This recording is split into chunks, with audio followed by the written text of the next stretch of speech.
Hello, I'm here with special guest, Ben Garrison.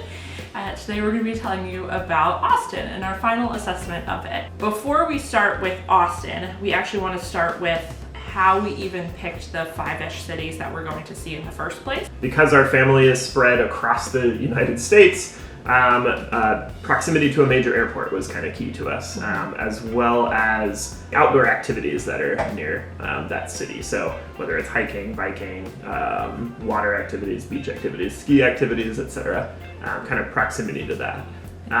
We're not really into mega cities. We also have spent, the last decade or more of our lives either on the East Coast or in the South. So we thought this would be a fun time to go further west and try somewhere a little bit different. So with that, Austin was our first stop. So what we're going to do is take you through some of the categories that were things that we could only evaluate or better evaluate in person. The first of which is the arts and culture scene. So for Austin, It's very weird. Austin is weird. It's very artsy and has a lot of culture going on. So even though a lot of things were closed or we weren't able to do that much in person, we still, for instance, went to like a Christmas art bazaar where there was a bunch of local artists with little shops that you could kind of buy from or look around. We scored the arts and culture scene a 5! 5 out of 5. 5 is the max. Great. Our next category is the food scene.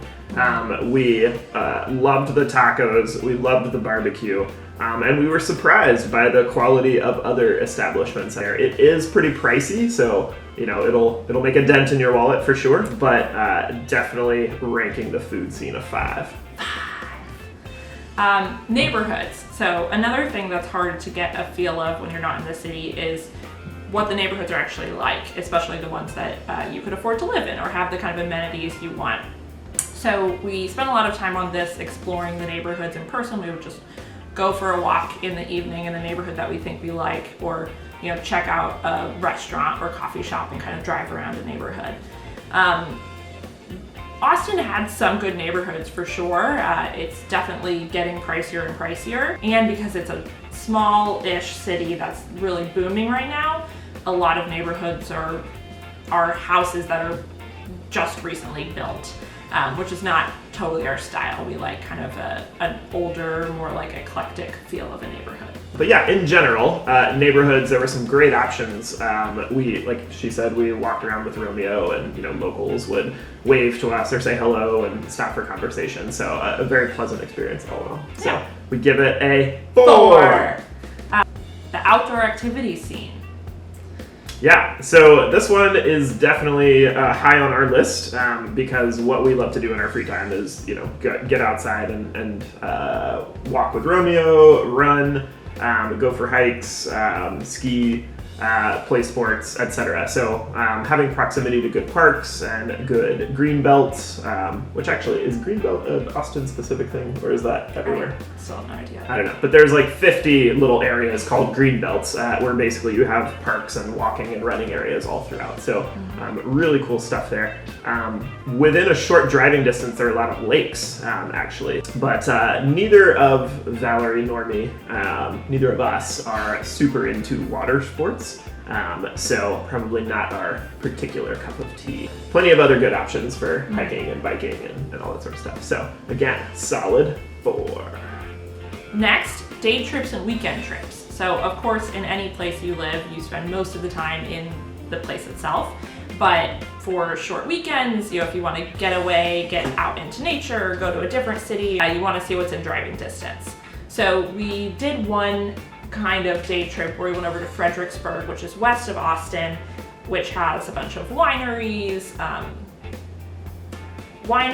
mostly, and of course we heard also about all of the lake houses and lakes, and if you were to do like a weekend trip, you could probably get to like Houston or Galveston to the Gulf beaches. We weren't like super impressed with the options that were within driving distance. So for this category, we give it a 3.5. Traversability, fancy word, but basically how easy is it to get around the city? So, walking paths, biking paths, traffic kind of factors into that a little bit. Right now we're both working remotely, which is fortunate, obviously, during the pandemic, but because of that, we're not quite as worried about traffic. But being able to bike around and get around easily are kind of an ideal for what we would want in a city to settle down in. So we'll give this one a 4. Lastly, those are all of our categories, but we wanted to finish up with just some interesting things we learned about Austin being there for a couple months. People in Texas love H-E-B, which is the grocery store. There are probably as many H-E-B posts on the subreddit as anything else, but it's warranted. It's an amazing grocery store. They do great work in the community. There was a lot of positive feedback on outreach and care that they gave during the recent I think it's Snowvid-19, they're calling it now in Austin. Snowvid, Snowpocalypse, whatever. But H-E-B does a fantastic job in a lot of stuff. Yes. The last thing that I think Austins are probably most passionate about over anything else is that they hate Californians. Yeah. So when they heard we were from out of town, they would ask where we're from. We would say where, and they'd be like, at least you're not from California. That's true. That's true. Basically, we had a wonderful time. Obviously, I've got some family, Morgan and Mark, shout out, in Austin. So that's a very big draw as well. And I can honestly say that as of every city we've evaluated thus far, Austin is #1. So, yeah. Stay tuned, and we'll keep you posted on our second city.